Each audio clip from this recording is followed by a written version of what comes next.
嘅。雖然在座各位朋友或者係新聞界嘅朋友，你哋都非常之清楚影視娛樂博覽裡面嘅精彩活動，但係喺呢度我都用少少嘅時間同大家介紹一下。大家可以睇下我哋嘅電視嘅熒光幕，裡面係包括咗3個嘅始創項目㗎。咁包括就係香港國際影視展、香港國際電影節同埋香港電影金像獎，都係大家非常之期待嘅活動嚟嘅。咁仲有咧就係7個嘅核心項目，咁包括就係香港亞洲電影投資會、香港亞洲流行音樂節、IFPI 香港唱片效果高峰論壇、數碼娛樂論壇同埋電視世界國際論壇，總共3+7，係有10個項目㗎。嗱，香港影視娛樂博覽咧嘅主題一直大家都應該知道啦，有8個字，就係全城投入、全程支持嘅。透過舉辦以上嘅10個項目，就希望提高大家對於香港去支持我哋嘅影視娛樂事。我哋都喺度要特別鳴謝幾個嘅單位嘅，咁包括就係有創意香港同埋電影發展基金，全力支持我哋香港影視娛樂博覽嘅活動。亦都多謝香港品牌啦，就喺活動上面嘅宣傳上面嘅支持。同埋亦都要多謝我哋身處呢個位置就係海港城啦，贊助呢一個咁靚咁多人流啊！上面嘅朋友啊，大家好啊，都一個非常之好嘅場地俾我哋舉行今日嘅新聞發佈會。好啦，事不宜遲啦，不如我哋請出我哋今日嘅主禮嘉賓，就係香港特別行政區政府商務及經濟發展局局長蘇錦樑先生，為我哋致辭。有請蘇局長。Margaret、Terry、Leon， 各位嘉賓、各位朋友，大家好。嗱，本來咧我就將我今日嗰個嘅發言稿咧記咗啊，不過頭先嚟嗰時見到阿 Leon 咧30秒將我哋所有嘅節目咧、所有個項目咧都講咗出嚟咧，我有啲心怯啊。平時我都會記憶力幾好，嚟到咧見到有高手喺度咧，我完全唔敢。咁但係咧，我想講咧就亦真係好多謝阿 Leon， 連續5年幫我哋做咗個我哋嘅大使咧，係對我哋嘅呢啲所有嘅項目咧個聲味咧，的確咧係提升咗嘅。咁其實咧呢一個嘅項目咧，對香港嘅影視界咧係非常非常之重要啦。頭先司儀提到啦，我哋香港國際影視展咧，其實咧係全亞洲咧最大規模嘅影視嘅交易嘅一個平台嚟嘅。今年咧我哋咧就會係有多過30個嘅國家同埋地區，有800個嘅參展商，大概咧係多過7000個買家咧嚟到香港，所以大家見到咧呢一個淨係呢一個嘅影視展咧，對香港整體我哋嘅發展咧係非常之重要。咁創意香港咧，亦都咧有咁多好嘢，咁當然我哋要資助啦。咁所以今年咧，我哋繼續咧係資助咧係多個項目啦，係包括咧香港國際我哋嘅影視節啦。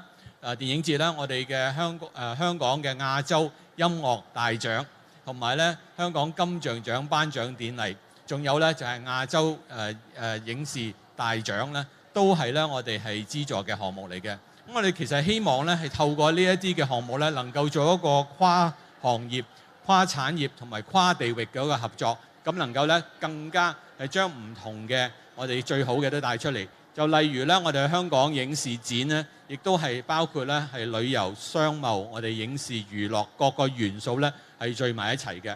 咁喺呢度咧，我特別要多謝 TDC Margaret 喺度啦，佢同事咧都用心用力咧係做好呢啲嘅影視展咧，為我哋香港呢一啲影視界最好嘅一面咧係展示喺國際，包括咧我哋亞洲嘅市場。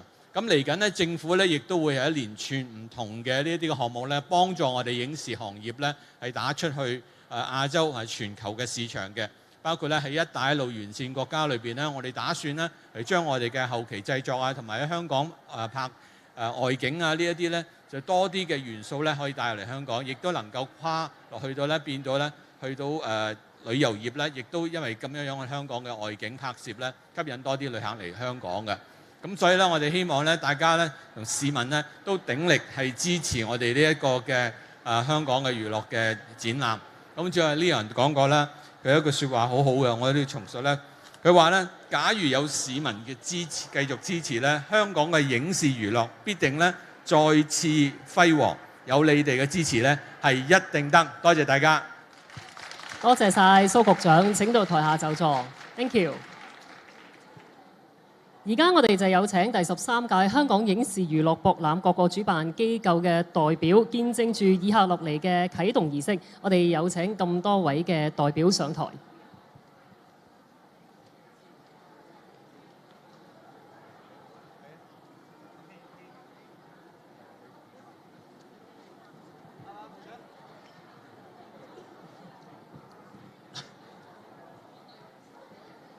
我哋今日嘉賓就非常之多啊，人才仔仔咁，所以咧我哋就分開兩排。首先咧，我哋見到我哋各個嘅機構嘅代表已經就位啦。然之後，我哋請以下幾位嘉賓聯同蘇局長一齊上台嘅，分別係有請香港貿易發展局總裁方舜文小姐、貿易發展局影視娛樂業諮詢委員會主席黎小萍女士，以及係香港影視娛樂大使黎明先生，陪同主禮嘉賓就係商務及經濟發展局局長蘇錦樑先生一齊上台，有請4位。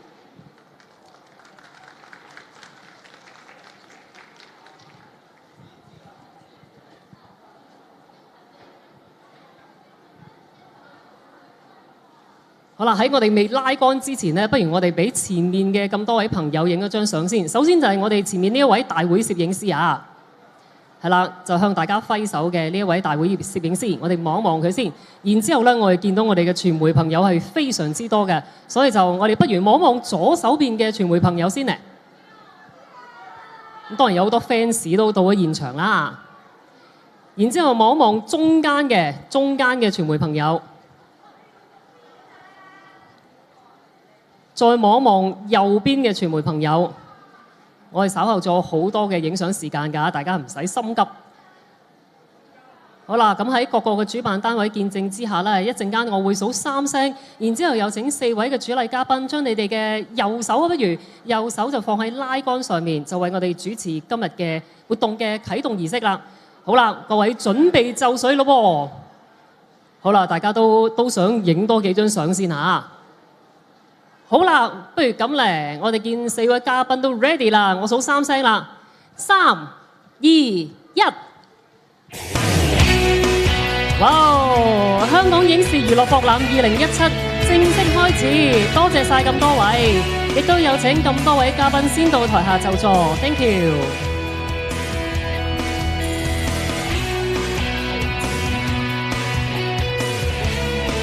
今年我哋嘅活動咧，一如以往都係咁豐富㗎。我哋今年咧就係會再次利用影視娛樂博覽嘅流動車啊，就會去到香港九龍新界每一個角落，同大家宣傳一下啊！我哋今年有啲咩嘅精彩活動呢？呢部車幾時會出動呢？好快㗎啦，就喺聽日啊，非常之好記嘅一個日子，就係孖3月3號至到3月5號，一連3日就會去到香港6個嘅鬧市，6個嘅鬧市分別喺邊度呢？就係喺香港嘅中環、銅鑼灣、旺角、尖沙咀、沙田同埋大圍。呢6個地方通常你都梗會去到一度嘅。咁呢部車去到你嘅附近嘅時候會做啲咩呢？就會同你玩下遊戲啊，派下啲紀念品啊，派炮谷啊，同埋當然係會玩咩急口令嘅，大家要記住啦嚇，急口令嗰啲嘅口訣啊，大家要上網做下功課添。咁另外啦，如果大家真係非常之忙碌啊，我去唔到見唔到呢個流動車，咁點算呢？唔使驚，我哋而家資訊科技非常非常之發達嘅，咁我哋就會喺 Facebook 嗰度咧就會有好多遊戲同大家玩嘅。詳情大家可以去到香港貿易發展局嘅 Facebook 專頁，就係 HKTDC 咧，就可以了解更多嘅資訊㗎啦。好啦，咁啊，相信大家啦，頭先喺主禮嘅時候都見到我哋有一位非常之重要嘅嘉賓啦，引嚟好多嘅尖叫聲嘅。佢每年咧都會非常之去支持我哋影視娛樂博覽嘅一個活動嘅。佢就係我哋嘅影視娛樂大使黎明先生。不如咁咧，我哋呢個時候有請 Leon 明福俠，仲有就係黎天王，好多外號啊！咁啊，我哋有請 Leon 同我傾一傾偈先，我非常之榮幸，我相信好多人都好羨慕我有呢個機會，一年一度啊，Leon你好。你好，阿 Ken。你好，好。時間都過得非常之快啊！我好記得咧，就係喺舊年嘅2月29號呢個日子非常之特別啦。喺同一個地點，咁嗰陣時咧，我都問過你一條問題嘅，就係話啊，你啱啱開 Facebook 喎，咁你嗰陣時就好謙就話，人哋唔玩我先嚟玩啫。喂，但係點知一年之後，大家見到你玩 Facebook 都玩到出神入化喎。我都係你個 fans 之一。我見到你嗰個 fans 嘅數目咧，哇，好勁，33萬啦已經。有啲咩 tips 啊？我自己嘅專業咧，谷極都谷唔到咁多人數。你不如咁咧，你過啲 fans 俾我，或者有啲咩 tips 可以等我咧，就係令到我人氣都比較上升多啲咧，神級噶咯喎，而家係正常人嚟啫。我知男神啊嘛，係咪？男神嘅正常人啊。好坦白講，神級咧，我就唔會坐喺度噶啦。我做咩嚟參加影視娛樂博覽咧？係咪我睇就得噶啦？我做咩要參加啫？因為我係其中一份子，我係仲係勞動階層，所以我要參與呢個工作。其實係一個勞動級嘅人物，我承認係嘅，即係不停每日做嘢。咁你話其實我哋唔好講 Facebook 啦，呢啲就見仁見智，因為每個人都有自己唔同嘅際遇啦。大家都會認同㗎啦，呢個都。咁我覺得每年嚟講，我哋宣傳呢個香港影視娛樂博覽都好痛苦。嗱，我本身我做過歌手，電影亦都拍過，當然好多人成功過我，唱歌都好多人好過我，幕後製作更加，我只係可能排到最撈尾嗰個。電視劇都有你份啦。都有拍過。咁但係其實喺每年嘅宣傳裏邊，大家都好辛苦宣傳，因為宣傳唔係我哋宣傳人員可以去做到一個宣傳而得到大觀眾嘅垂青。譬如每一年嚟講，其實我自己嚟講宣傳嘅時候，全城咩啊？全城參與啊！你話係？我哋今年嗰個口號係咪？你每年嗰個口號咧？哦，係全城投入，全程支持。嗱，喺我個人嚟講，覺得好老土嘅。嗱，全程投入、全程支持，呢個喺啱啱出道嘅時候冇幾耐參加公益金啊，或者其他歡樂滿東華嘅時候咧，出現呢啲字眼。但係呢啲永恆㗎嘛？呢啲字係咪？唔係永恆。如果嗰樣嘢唔能夠令到全城支持嘅話，嗰個字就已經喪失咗永恆嘅。所以就要靠你啦。唔係。所以點解我哋要創新？要創新就話，其實創新就係每個人可以有自己嘅空間。唔好以為今次好少人參與，其實唔係。好多香港幕後工作人員、電影工作者不停默默耕耘，佢哋相信有一日佢哋能夠超越某啲人或者前輩，再創高峰。只不過我哋後邊呢班人，包括政府啦，係嘛？蘇局長啦，推動啦。我哋成班幕後工作人員，包括吳宇大哥推廣咁多年，好多田雞，我哋成班前輩後輩都喺埋一齊，希望就係話我哋能夠繼續去支持，繼續去推廣，繼續去撐到香港可以有個奇才再次帶領香港創造出更輝煌嘅成績。所以今年啊諗到一個急口令呢一個嘅堅力。今年我哋依然係期待呢個同宣傳急口令無關嘅。但急口令係其中一個宣傳嘅途徑嚟啫，所以我就話最緊要就係有你喺度支持，我梗係支持啦。呢種性格嘅人支持，我呢種性格嘅人支持，有唔同人嘅性格支持，咁希望就係希望大家有興趣參與多啲今年嘅影視娛樂博覽，無論好與唔好，可以睇多啲嘢啊！嗱，7000個外界人嚟嘅，睇點樣去精警咁去選擇佢哋想買嘅片，係咪先？有啲人譬如話Steven Spielberg 一部電影，佢嘅電影我一定買。咁有好多人話需要導演站台，咁其實導演站台有冇用呢？都係睇命。當年有一部電影叫做《人妖打排球》，導演我哋唔知邊個，但最尾揀中呢部電影呢，就賺到一個好大嘅利潤。咁就始終都係眼光刺激、挑戰，乜都喺度。係啦，即係眼睛想旅行啊！而家係好啦，嗱咁你咧就即係大家都呢一年都見到你嘅成績係非常之好啦。咁最近咧唔好，我仲想進步，唔好話我。係啦，咁哇，其實 Leon 係一個好好嘅一個典範嚟嘅，係唔會滿足於現狀，係要不斷有呢個上升嘅空間嘅。其實係同我哋做人嘅道理都一樣噶嘛。好啦，不如問條問題考下你好唔好啊？因為咧最近你就喺個核心嘅外圍嗰度就舉行咗一個嘅演唱會啦，就係以企鵝做一個 icon 嘅。好啦，如果考下你就話我哋揾一個動物，有一隻嘅動物咧，去形容下我哋嘅香港影視娛樂界，你會揀邊一樣動物咧？嗱，呢樣嘢咧要分享啦，呢個大會指定嘅稿嚟嘅。大會指定咧就叫唔係大會指定嘅個台詞稿咧，就叫我揀蜜蜂。OK，咁我就諗下蜜蜂點樣去同企鵝有關。企鵝因為我對我自己嗰班萬幾觀眾交代，咁唔需要啊。但我冇可能改變成個行業，唔止萬幾人嘅。咁蜜蜂 OK，咁人類又養蜜蜂，蜜蜂又容易感染到病菌，又要啲蜜糖有唔同類型嘅，蜜蜂有時會針人類，咁咁矛盾咁究竟點呢？咁蜜蜂如果蜜蜂係好齊心、好群策群力嘅，咁突然間跟咗嗰個蜜蜂嘅蜂後，而係非洲人唔係香港人咁點？即係嗱，我哋凡事都要正面啲唔係正面，我就話所有人類喺埋一齊，我哋唔可以用一個動物 icon 去做嘅。如果喺影視娛樂博覽後邊嘅 team，你哋可以有多啲創意，我建議你哋不如重新創造一個市場裏邊冇嘅，冇得攞嚟比較。如果我一講蜜蜂嘅話，有啲人贊成 fans 梗係贊成啦。但係個問題嚟講，佢只係俾面你啫，唔踩你台啫，唔係內心真係代表支持你蜜蜂嘅。所以我覺得總之係香港人喺呢個地方生長，繼續努力。總之將來肯定輪流轉嘅時候，只要你繼續 keep 住努力勤力有 talent 嘅話，機會一定你可以帶領香港創造更加好嘅美好事。所以呢個人揀嘅應該就係大家就係人啊，人定勝天啊嘛，係咪啊？我哋揀翻人類啦，始終我哋每樣嘢係人類嘅，我哋冇理由由人類唔再去做蜜蜂嘅。冇錯，我哋做翻一個好人已經係非常之難得㗎啦。好多謝晒你先 ，Leon，thank you，thank you，多謝阿 Ken 啊，多謝晒。每年同阿 Leon 傾偈咧，我都獲益良多，亦都非常之開心嘅。咁同埋咧，就由今日開始啊，或者係我諗大家咧，就頭先未等到 Leon 嚟嘅時候，都有啲 fans 嘅。其實有啲 fans 咧，11、2點嗰陣時已經喺度等阿 Leon 㗎啦，就已經喺咧就係你嗰個嘅紙板公仔喺度同你影相啊。咁啊，即係所以可以見到咧，就係 Leon 嘅一啲嘅宣傳活動，幫影視娛樂博覽嘅宣傳咧，係將會鋪天蓋地嘅。咁所以希望大家咧繼續未來一定要支持啦。同埋如果頭先喺活動開始之前，你有睇到 Leon 呢一段嘅30秒嘅急口令咧，大家識唔識念啊？可能而家咁考你咧，你都未必可以記得喎。但係最尾嗰兩三句咧，大家一定要記得啊！就係香港影視娛樂博覽有你支持一定得，唔使快，最緊要㗎，係咪？嗱，所以咧就大家記住啦，就係響應阿 Leon 嘅號召啦。以下落嚟，我哋咧就係將會逐一邀請香港影視娛樂博覽各個項目嘅代表上台去介紹下我哋活動嘅亮點嘅。首先，我哋係有請香港貿易發展局服務業拓展高級經理廖善儀女士同我哋介紹一下我哋嘅香港國際影視展隊 FilmArt。你好 ，Peggy， 你好，請坐。好啦，不如同我哋講下 FilmArt 每年咧都係非常之多人去參與啦，亦都係盛事嚟㗎。今年有啲咩特別之處咧？多謝頭先有局長咧已經幫我介紹咗 FilmArt 呢一部分啦。咁啊，局長提到我哋 FilmArt 咧係有800個參展商。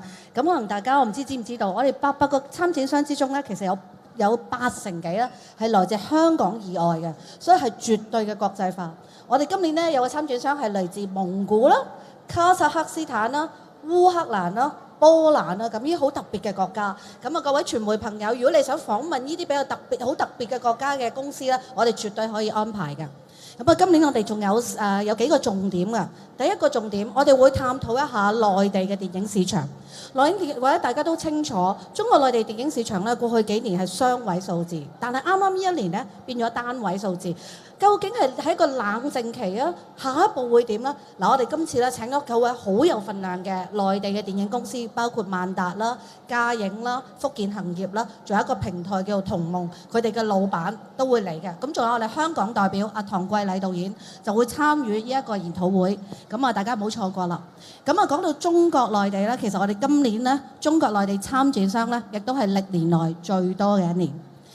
另外一個焦點我想講一講咧，就係我哋會探討一下紀錄片，喺 FilmArt 會探討一下紀錄片喺亞洲嘅一啲嘅機會。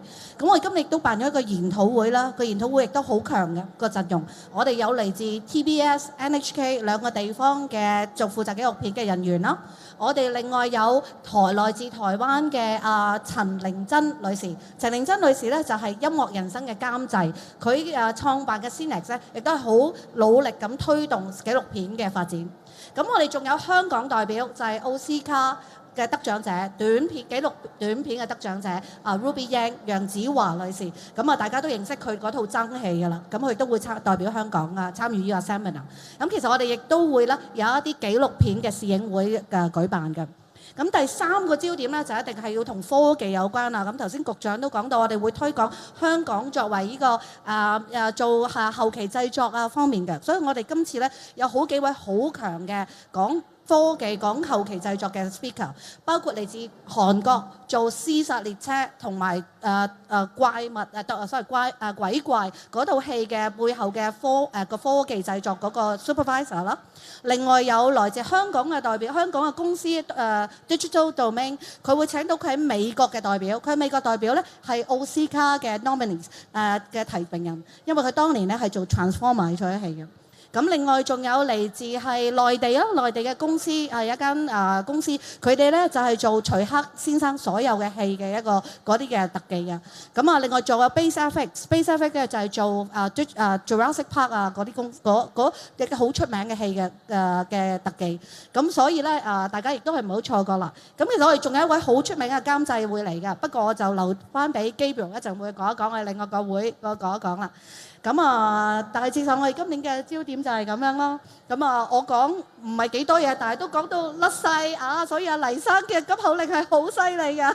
我講個少少嘢啦，係啦，好犀利。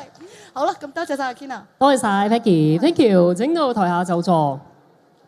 阿 Leon 嘅急口令咧，真係要即係大家要多啲練習，如果唔係條脷係會打棘㗎嚇。好啦，跟住落嚟一個比較大家關注嘅一個嘅活動咧，就係香港電影金像獎嘅頒獎典禮。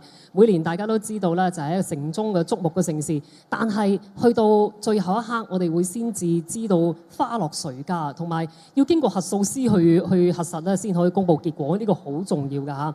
咁所以咧，我哋真係要等一等啦，等到4月咧先知道結果。不過我哋今日都非常之開心，係請到香港電影金像獎協會董事田啟文先生上台為我哋簡介下今次嘅金像獎嘅。Hello， 田生你好。Hello， 我哋又再次見面啦。你好啊。你好。係啦，嗱，結果唔講得住啊，有啲咩可以透露下嘅咧？我又唔可以好似DTC 咁樣可以講啲亮點，因為我哋嘅亮點就係要睇，就唔係要講。咁所以考你功力啦嚇。係啦，咁比較難堪啲啦，即係又唔可以去貶低啦，因為今年係第36屆。咁我相信今年嘅金像獎一定唔會好似奧斯卡咁甩碌嘅啊！呢個係唔會發生嘅事嚟嘅，因為我哋香港嘅精神或者我哋香港嘅團隊係會執得比較認真同埋嚴謹嘅。係啦，咁而呢個我哋話可以係一個破天荒咧，因為喺金像獎裏邊係未試過有咁樣嘅形式嘅頒獎典禮開始。咁我喺呢度又唔可以透露太多啦。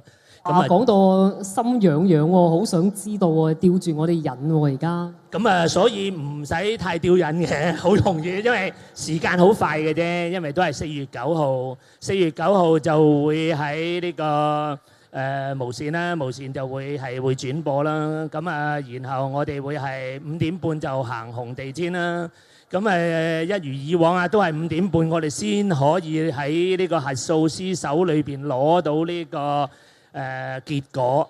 但係我哋都係唔知嘅，因為所有嘅董事都係唔會睇，亦都唔會知。咁我哋係到最尾揭曉嗰一刻先至知道真係花落誰家啦。咁我喺呢度就好多謝啦，咁多年嚟一直支持金像獎嘅每一個單位啦、政府啦、電影發展基金啦。咁我希望大家可以密切留意啦。咁而我哋嘅今年嘅特刊就已經喺度趕製緊。呢個都係亮點嚟嘅喎。呢個係趕製緊喎，大家每年嗰個。呢個特刊就依家一路喺度拍攝緊啦。咁亦都今次嘅特刊亦都係極具收藏價值同埋係不惜工本嘅。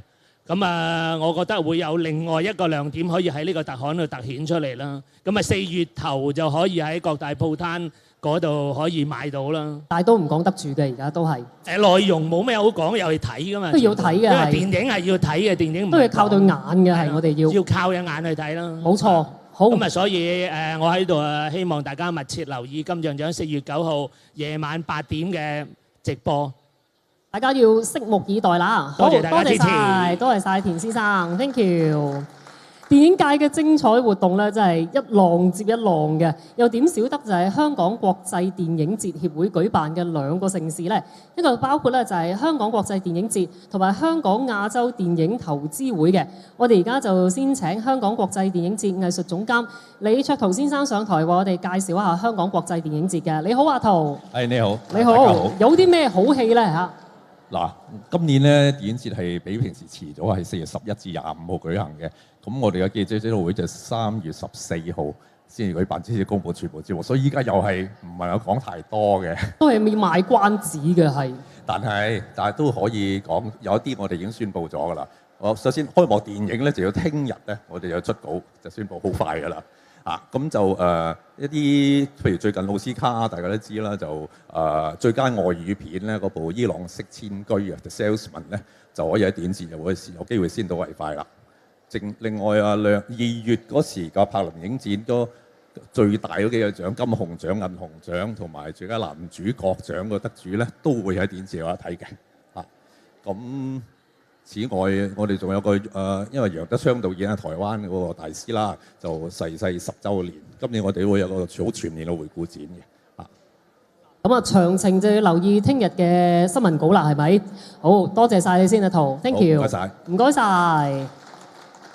接住落嚟，我哋有請香港亞洲電影投資會經理潘卓賢先生，咁啊就為我哋介紹一下呢個國際嘅融資平台㗎。你好 Matthew， 你好。一講到錢啊，大家都會豎起耳仔聽喎。今年我哋呢個嘅融資平台會係點搞呢？今年我哋香港亞洲電影投資會已經嚟到第15屆啦。咁就一如往年咧，我哋投資會就提供個平台俾一啲入選嘅電影計劃嘅導演監製啦，去接觸啲投資者啊、發行商咁樣，希望可以促成佢哋合作嘅。咁而今年我哋入圍嘅作品有25個，咁啊當中有一部分就係香港嘅項目嘅，咁例如有趙崇基導演嘅一個作品叫做《中英街1號》，就係講香港6·7暴動嚟到做背景，咁就對比翻香港而家同埋未來香港嘅一個故仔。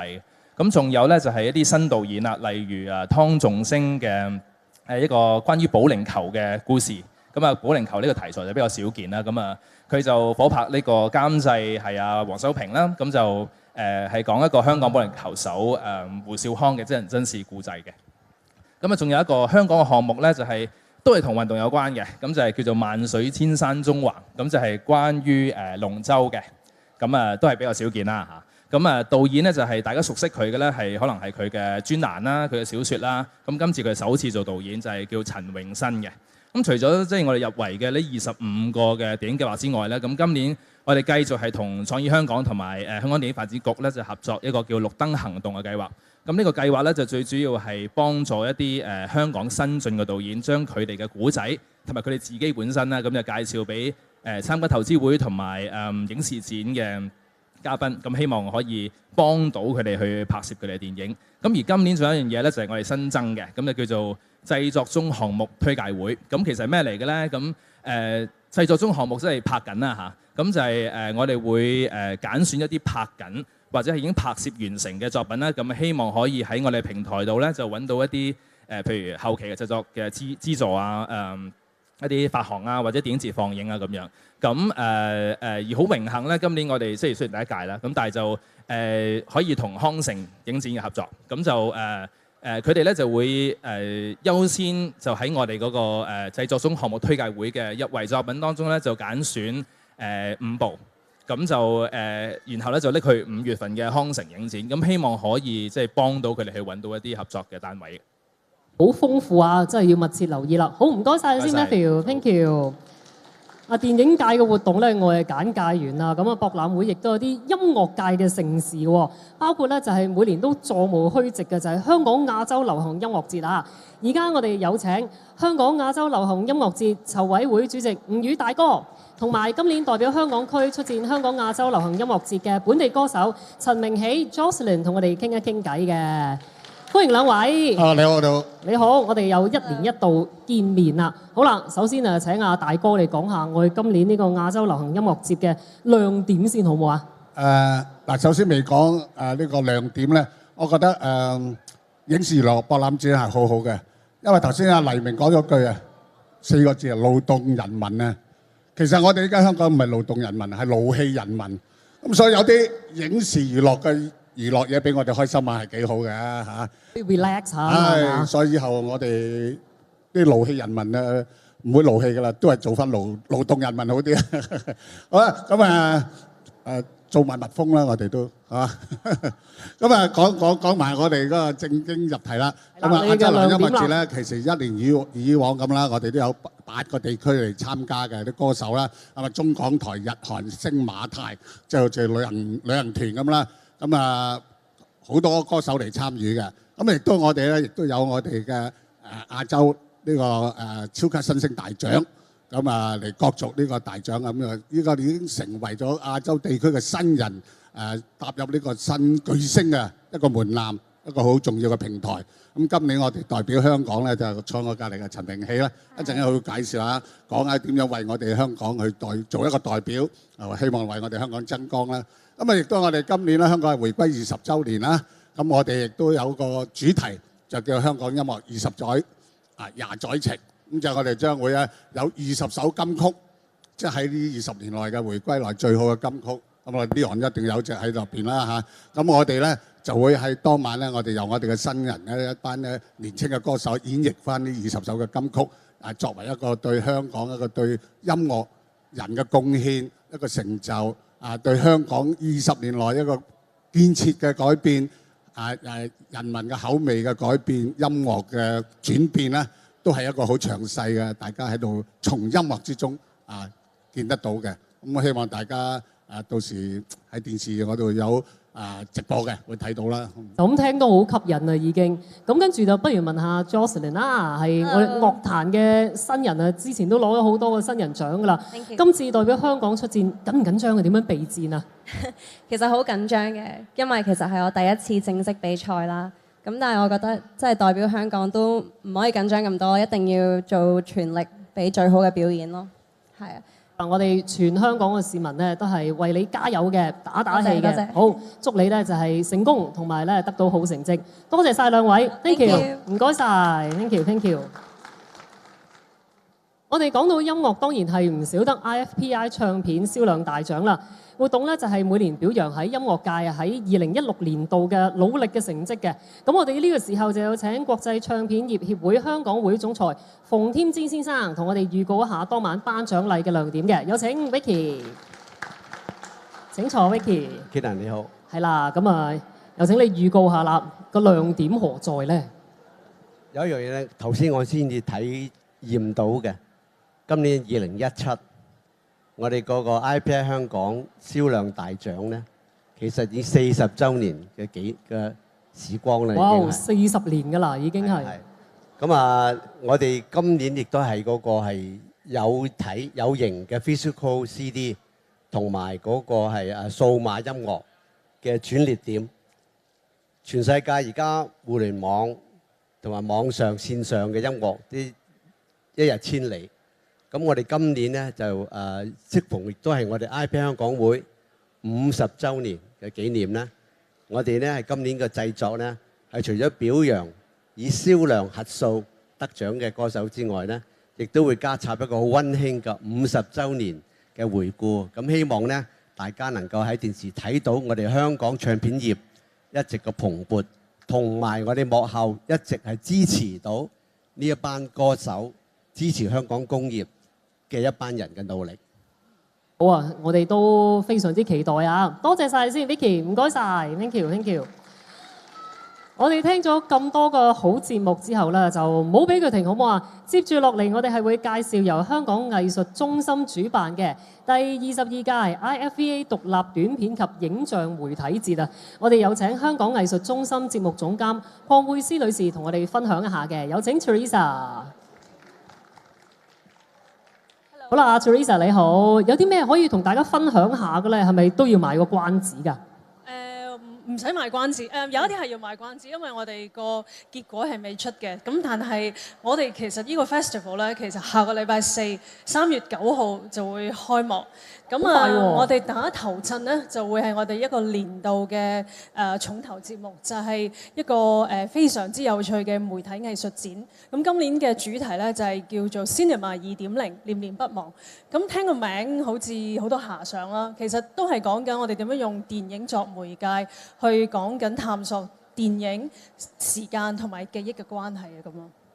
呢個好吸引喎，真係2.0我哋而家都即係好多唔同嘅一啲嘅代號啦嚇。咁呢個就下個禮拜一好快啫喎，眨下下眼就到個禮拜四喎。 3月9號至到3月9號3月29號，咁咧就其實係歡迎各位朋友都可以去睇嘅，咁亦都係免費入場。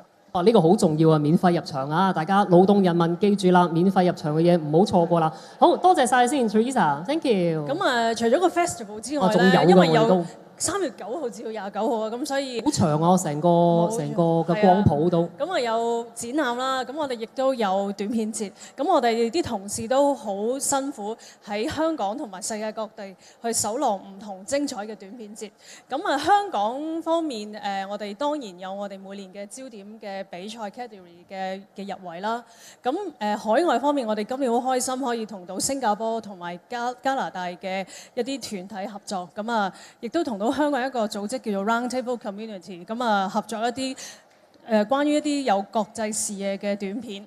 咁啊，我諗可能每年除咗我諗每年大家好關心金像獎之外咧，喺短片方面我哋嘅比賽今年其實啲評審嘅陣容都非常之吸引啦。咁香港嚟講有可能大家熟悉嘅游乃海導演啦，有劉國章導演啦，李怡先生。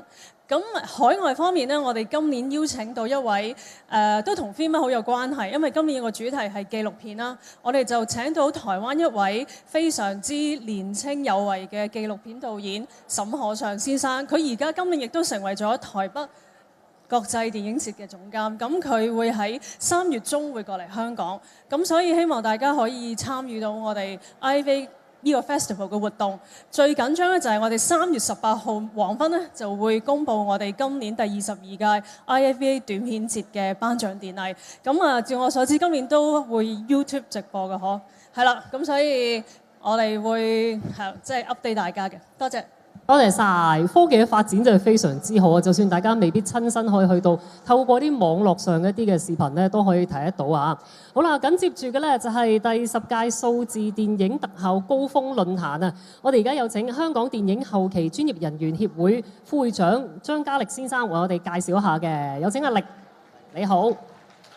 係你好，你好你好，特技效果大家都好中意睇，同埋喺電影嗰度都好普及啊！咁有啲咩嘅好睇嘅地方咧？今次嗱，今年咧踏入第10屆嘅數字電影高峰論壇咧，咁今年實在係百花齊放，因為有太多嘅新科技出籠，例如大家近排講得好多，亦都好關注嘅 VR 啦。呢個絕對係一個其中我哋一個亮點，但係我哋嘅行業裏邊咧，除咗 VR 之外，有咗好多不同嘅事物。例如今年我哋咧多謝 Great Hong Kong 同埋電影發展局同埋 TDC 啦贊助同埋支持我哋今次有一個工作坊嘅。咁裏邊咧，我哋會有一個工作坊係講緊未來電影院呢個主題。咁即係話而家咁多嘅新傳媒 VR 又好，其他嘅4K 嘅產物都好。仲有一啲叫 High Frame Rate 嘅電影，High Dynamic Range 嘅電影。咁點樣可以同未來嘅電影融合咧？今年我哋咧就請咗好多呢方面嘅專家會嚟同我哋分享同埋做一個教授嘅。咁至於第10屆嘅數字電影高峰論壇咧，亦都會喺Filmart 嘅第2日嗰度會介紹另外一種科技，譬如係會有一啲 N-Cam。咁 N-Cam 係咩嚟咧？即係現場直情做埋個特技，拍埋出嚟。咁呢啲係好新嘅科技，可能大家未聽過。咁當然VR，我哋今年係最容易請嘉賓嘅一屆，因為其實已經係大家講緊呢一樣嘢啊嘛。大家都好中意呢一樣嘢，所以好多人會講呢件事。大家留意一啲高科技或者係好中意一啲特技效果，就要密切留意啦。好，唔該晒先。好 ，thank you 阿力，唔該晒。咁啊，講完電影特效，我哋就講下數碼娛樂啦，好唔好啊？今年呢，就係第7屆數碼娛樂論壇，就邀請咗好多重量級嘅嘉賓咧，去分享下有關於視覺娛樂嘅一啲經驗嘅。事不宜遲，不如我哋咧就將個時間交俾數碼娛樂協會主席彭子傑先生，咁啊介紹一下今年嘅節目嘅。有請機票。係，hello。頭先咧，我哋已經預留咗啲時間，已經預告咗你會出現㗎啦。係。咁啊，有啲咩嘅即係趨勢咧？我哋今年嚇。哇，犀利咯！今年即係大半嘅嘢咧，其實就已經俾人預告咗。頭先阿 Peggy 已經好開心㗎，因為佢好興奮啊！有喪屍啦，有鬼怪啦。跟住我見你咧已經喺度，唔好講咁多，唔好講咁多，留翻啲時間俾我啊！直嚟啦咁啊！咁啊已經俾佢講咗一半。係啦，今屆我哋嘅數碼娛樂論壇啦，咁其實嚟講就圍繞住兩個部分嘅，一個就係內容，另外一個咧就係呢個視覺特效嘅。本來我想講前世今生嘅，又有鬼怪又有性，都好似有啲前世咁。咁都所以都係冇啦，都係過去同未來嘅展望啦。咁頭先都講啦，講咗一半啫，咁仲有一半係乜嘢咧？仲有一半就係你叫咩名啊？我叫方健儀啊。係啊，就係你的名字。咁我哋今次請到咗一個王牌嘅製作人，就係你的名字嘅 producer， 咁就係阿川川元氣先生咧，咁就會喺日本過嚟，咁啊同我哋分享呢個內容製作。咁講起佢其實好犀利，咁啊由佢最初啱啱開始出道啊，策劃呢個電車男啊，咁啊去到後來而家近年嚟講好多好受歡迎嘅戲，咁無論係動畫同埋電影咧，咁啊譬如告白啊，最近可能有寄生獸啊，大家都有睇啊，咁啊呢啲冚唪唥其實好多嘅製作人咧都係佢喺背後㗎。咁或者我哋講到你的名字呢套動畫電影咧，好多人淨係識啊新海誠啦，咁啊佢畫嗰邊。咁其實咧，大家若果係動畫迷咧，應該會知道啦。阿新海誠好多時掌握啲長片咧，未必咁擅長嘅。但係今次你的名字，大家睇完有咩感想啊？應該都有好多係咪喊到 feel 嚟咁，其實控制得好好㗎。咁所以我哋的而且確今次請到佢過嚟咧，咁好希望聽佢分享一下，咁究竟佢同阿新海誠之間嘅合作係點樣樣啊？內容方面係點樣處理？咁所以啦，我哋今屆嘅數碼娛樂論壇2017。咁就係有兩個 keyword 嘅，你的名字同埋喪屍，即係兩個好似風馬牛不相及，但係你哋嘅一個主題，一個主線嚟嘅喎，係咪？冇錯啦，因為其實我哋除咗視覺特效嗰邊咧，咁我哋舊年嚟講咧就會講多少少科技，譬如 VR 啊 AR 嘅嘢。咁今年我知道啊 VFX Summit 佢哋啊 Anna 佢哋嗰邊嘅會咧咁啊第10屆啦嘛，你哋會講好多 VR 嘅嘢。咁我驚我呢邊講太多咧，咁就會俾你哋打啦。咁所以我哋今屆咧就講內容同埋呢個特效嘅一啲分享啊。相信大家都會入腦，你的名字係喪屍，可能大家翻工嘅時候可能都會感受到，但係唔緊要，學阿大哥話齋，我哋要消氣嚇，我哋要咧就係要做一個唔好做勞氣嚇，睇多啲影視娛樂博覽裡面嘅活動嗰啲節目咧，就可以等大家唔做勞氣嘅人物啦，唔好做喪屍啦，但係都要睇喪屍。好啦 ，thank you，多謝晒機票，唔該晒 thank you，thank you。好啦，如果大家心水清嘅話咧，我哋頭先都涉獵咗好多個範疇，有電影啦，有音樂啦，有數碼娛樂，仲有一個範疇喎，仲未講嘅喎，就係電視嘅範疇啦。好啦，咁啊壓軸出場嘅咧就係世界電視論壇啊！我哋而家有請香港電視專業人員協會副會長鐘一鳴先生為我哋介紹下嘅。你好，鐘生，請坐。你好，主持你好。係啦，壓軸嘅盛事當然咧就係 last but not least 啊，咁啊不如由你介紹一下嗰個嘅精彩嘅環節喺邊度啦？電視咧國際論壇咧已經係第11年啦，咁我哋都會好貼地咧係傾一啲關於電視發展嘅問題嘅。咁我諗上一世紀咧電視就係最多受眾嘅平台啦，咁而呢個世紀咧就係互聯網。咁究竟而家互聯網同埋電視雙方嘅排斥啊，定還是係可以先列住咧？咁我哋就會請翻係好多專業啦，咁就係響跨地域嘅專業啦，就係有中國啦、日本啦、泰國啦，同埋香港嘅一啲專家嚟大家傾下。因為點解咧？電視大家睇到好似係一個係低單緊啦，好似係一個係萎縮緊。但係互聯網就好一個商機。但係我哋點樣諗下，響呢兩方面將佢個餅可唔可以做翻大？因為始終電視都係我哋好細個一路接觸嘅。當年我哋睇主播就喺電視台啦，而家大家可以睇到嘅就喺互聯網上，兩方面係相輔相成嘅。咁所以我希望呢一點可以能夠吸引到大家嘅注意咧，令到個行業裏邊嘅發展咧有更多嘅好處嚇。電視同埋互聯網並不是零和遊戲，大家係可以 win-win 嘅雙贏嘅局面嘅。好啦，咁我哋大家咧記住要密切留意啦。多謝晒你先，鐘先生。多謝。Thank you，請到台下就座。好啦，我哋頭先咧就係一口氣介紹咗咁多個活動之後，相信大家對於今年嘅影視娛樂博覽嘅精彩活動咧，已經加深咗認識同埋了解㗎啦。香港影視娛樂博覽作為亞洲影視娛樂界嘅盛事，每年都吸引到好多遊客同埋一啲海外嘅傳媒嚟到去報導，嚟到去參與，亦都成為咗一個非常之重要嘅交流嘅平台。咁希望大家都響應今次博覽嘅口號，就係全城投入、全程支持嘅口號。希望咧就係繼續支持我哋嘅影視娛樂博覽業嘅發展。好啦，咁啊，再次多謝咁多位嘉賓同埋各位嘅傳媒朋友今日嘅到嚟。咁趁住我哋今日有咁多重量級嘅嘉賓到場咧，各位傳媒朋友唔好走寶啦，記住揾佢哋做訪問啊！同埋咧，亦都希望大家繼續去支持我哋嘅香港影視娛樂事業嘅發展。正如 Leon 嘅口號話齋，就係有你支持一定得。跟住嗰句係咩啊？唔使快，最緊要急。多謝晒各位，後會有期，拜拜。時間緊逼啲30秒嘅啫，我就講一次，聽唔清楚可以睇得幾次嘅。嚟緊3月13號至4月25號咧，係一年一度嘅香港影視娛樂博覽，裏邊包括香港國際影視展、國際電影節、金像獎流行音樂節、IFA 大獎、IFA 仲有數碼娛樂電影特效電視論壇等等啊！仲有電影投資會勁，唔知要講咩咧？梗係啦，你冇留意啊嘛。不過寫交你多寫住家飯啦。其實我哋一直默默耕耘等你翻轉頭嘅。30秒講咁多嘢，剩餘短短44日裏邊影視娛樂博覽，大把精彩節目又正如香港咁細嘅地方，假如有你支持，佢影視娛樂可以再次輝煌。最後幾秒黑色埋佢，口號嚟嘅。香港影視娛樂博覽有你支持一定得，唔使快，最緊要急。